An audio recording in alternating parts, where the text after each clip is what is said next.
Hello, YouTube. I picked up, well, it's not really science fiction, but I have to say this is one of the best television series ever made for me, based on Bernard Cornwell's book, Sharp. I got this on Blu-ray. Absolutely impressed with this. I got it the other day. I have got the DVD box set, but to finally get this on Blu-ray is pretty amazing. So you get 7 discs, a lot of extras, and 7 hours, well, 25 hours of entertainment. So I am so happy watching this. Now I'm just going to go into it.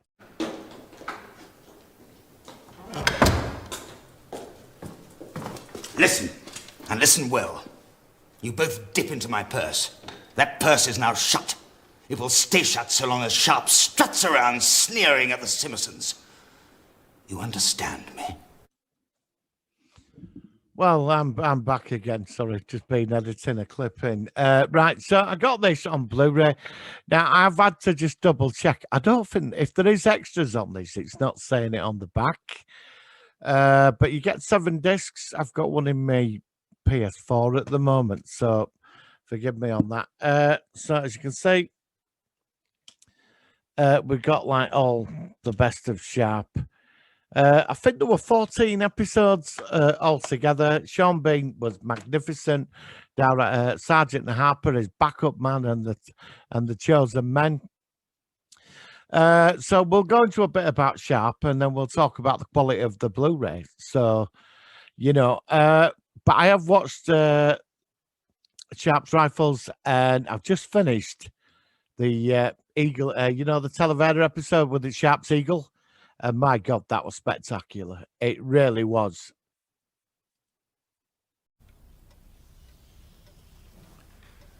Sharpe. I can make you a captain, but I cannot keep you a captain.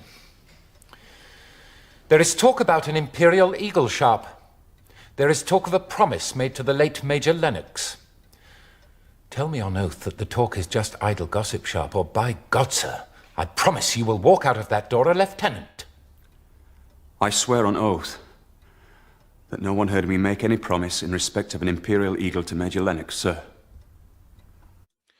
So, like in Sharpe's Eagle, you've got the Henry Simmerson. He's a real badass. Well, he's not a bad. He's quite cowardly, actually. He's like this posh villain. He's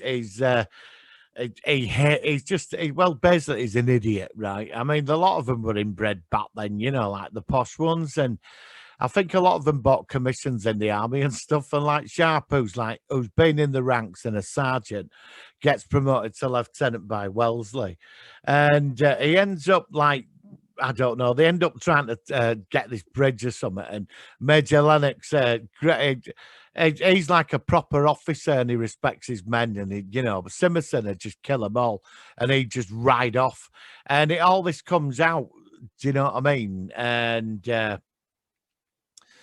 it's like it all leads up to this sort of thing in the office with Wellington and that, and Sharpe's there. He's got, I can make you a captain, but I can't keep you a captain.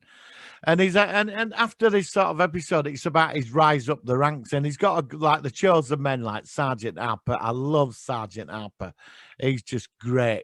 He's like his backup man and the chosen men. But Sharpe's a dirty fighter.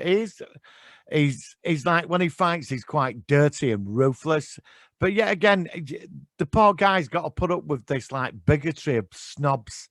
Do you know what I mean? I mean, there's the scene in first episode, right? And Captain Dannett or something. He's dying in a barn, and he's Sharpe. You have to finish the mission and all this. It's the men, they're not exactly respecting you, because the men in the first episode weren't respected because he's one of them, but he's been promoted in the ranks. And this Captain Dunnett says to him, he says like, well, you haven't been touched by grace, have you? The men, when they look at us, we're like, snobs and we're better than you, so we lead you all into battle and you're the damned. That's what he says to him. And like Sharp stood there, but he says to him, he does respect him because he, like Sharp, saved his group of men. And he says, I'm going to give you my sword so that when they all follow you into battle, you look like an officer. I mean, come on. But this is how it was back then. And like the whole, I love Simerson. He's such a snidey baddie. And he pops up a couple of times. He even pops up in the one, I think it was 2006. He did like a 4-parter where he went to India. You know, he does meet the ladies. I'll tell you this. He gets the ladies and they're all upmarket, very posh ladies back in the day. You know, a lot of the very posh ladies like the guy because I think because he's decent, you know what I mean? He has this sense of honor. I mean, if I were living, I'd follow this guy, you know, because at least you're going to survive, and he cares about his men, and he does keep getting promoted. And Wellesley's particularly taken, you know, Wellington, he's taken with him because there's the scene where he's going, yes, but we're not sending Sharp. I want him to come back. The rest of you know, because he just thinks. Like half of the officers are all idiots, you know what I mean? Because they get the commissioners paid for, they're all like, what did Wellington call them? Coffee house fops. That's what he called them. But you get this great look into like the society, you know, like back how it was then.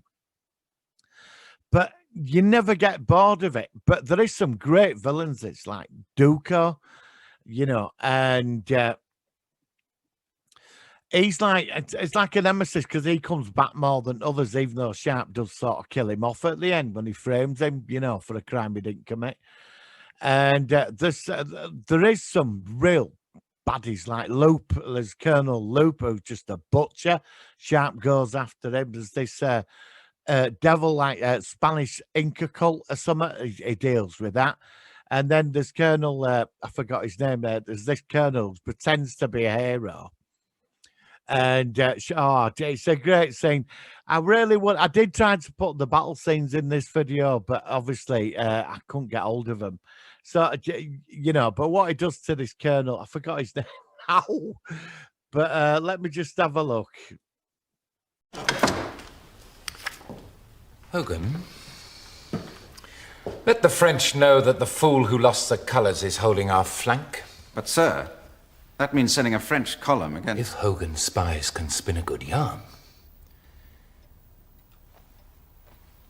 Major Lennox was a damn fine officer. Did I ever tell you the story of how he steadied the line at Assay, Hogan? No, sir. You're a damn liar, Hogan. That's what you pay me for, sir. Yeah, Colonel Brand. He's like the French turn him into a hero, but he's not. And how Sharp gets rid of him is quite interesting.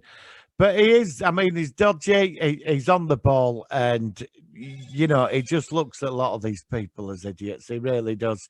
You know, like the upper class ones.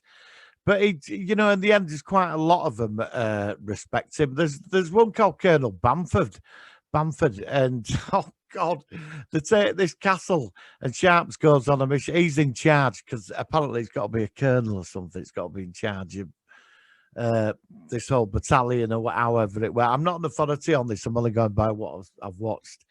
And Duco's up there with this other spy, and they say, look, no, you've took the castle. It's all right now. You can go back. So he goes off and leaves all injured men, right? He's really like not the brightest of spot. He's right posh, because like there's an incident with Sharp where he's challenging him in this posh officer's restaurant and this. Because Sharp by this time has got a reputation even amongst the snobs now. Quite a few of them do respect him, you know what I mean?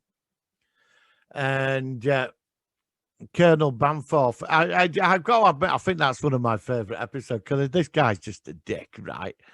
So there's that. He gets married. That's quite interesting. There's a couple of episodes. Yeah, I think he actually married the actress, actually, who plays his wife in this. She ends up running off with Wesley from Angel and Buffy. And they spend all his money because he's made money off at war, you know, what he's found in that. And they both spend it, and he goes pursuing him, you know, and he gets his. Well, does he get his revenge in the end? He's quite. I don't want to give you like major big spoilers. Now you're going to ask, is there any upscaling to this? Yeah, there is. Now I was reading on Amazon review, it said it's 5% or something that's been upscaled. But I did notice that because I've got a 4K television, some scenes were a bit grainy, and then some scenes were really sharp, very colourful, and like, you know. Now the set pieces and the designs and all the shots of the scenes and the wars and that it's spectacular. To me, sharpest timeless. They could have made this yesterday, you know, and that's what I love about this program. And it made Sean Bean a star, basically, you know. So I do recommend you get the Blu-ray set. I really do. If you've got the DVD set and you want to upgrade, I'm not saying it's like 100% better. It's a lot more colourful and sharper. I noticed this, and so I'm quite happy with it. You know, all right, you pay a bit more, but I'm so glad to have this on Blu-ray. Now, I've just seen Hornblower. Now, I'm a big fan of Hornblower, and that's going for stupid money on Amazon. It's like 80 quid just for the Blu-ray set. Forget it. You know, but I do think Sharpe is far better than Hornblower, but I do love Hornblower. Now, if I get hold of Hornblower at a cheaper price, then definitely I will review it.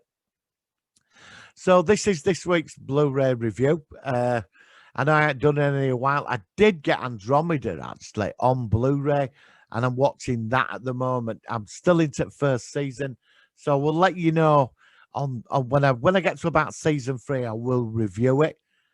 You do notice there is some improvement, but Sharpe, I do recommend. And it is one of my all-time favorite series. So I will see you. So I'll see you on the next video. And stay safe. And really, if you got Sharpe, watch it and enjoy it. I'd love to see him come back as like Lord Sharpe. I know the books didn't go as far as that, I don't think. But I know he gets up to Major or Colonel. But wouldn't it be great to see like an older Sharpe, you know, on another adventure? You know, like he's become Lord Sharpe now or something like that, you know. That'd be so cool. I still think there's still enough adventures in Sean Bean to play another Sharpe. I really do. So stay safe, everybody, and I'll see you on the next video. Well, you've had your fun, Sharpe. But it'll be over in the next few minutes when the frogs come over that wall. Then you'll need a friend. I'll be your friend, Sharpe, but you're going to have to beg. Because they'll torture you. They'll torture you and they'll torture Ross. You'll be begging me to make them stop. And by God, I'm going to make you beg, Sharpe.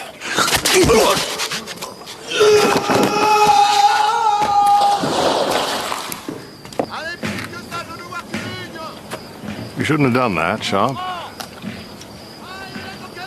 Yes, I should.